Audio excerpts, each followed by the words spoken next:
Bible నుండి దేవుని వాక్కు.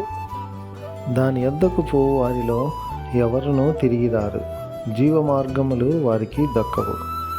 సామెతల గ్రంథము 2:19.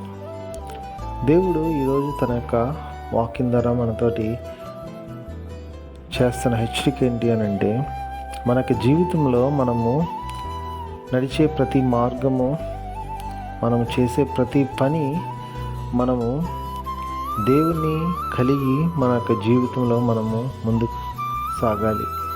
ఒకవేళ మనము దేవుడు లేకుండా మన జీవితంలో మనం ముందుకు పోయినట్లయితే మనము దాని యొక్క గమ్యస్థానం మనల్ని ఎక్కడికి చేరుస్తుందో మనకి తెలియదు. చివరికి అది మరణకరమైన పరిస్థితి గుండా వెళ్ళాల్సిన పరిస్థితి, పాపం యొక్క కోపంలో ఇరుక్కుపోయే పరిస్థితి మనకి కలగవచ్చు.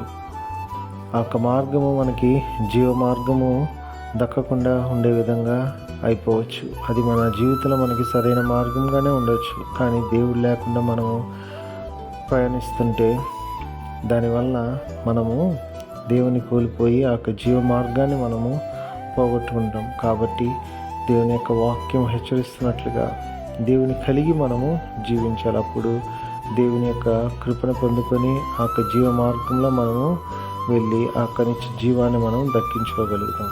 దేవుడు అటువంటి కృప మనందరికీ అనుగ్రహించును గాక. ఆమేన్.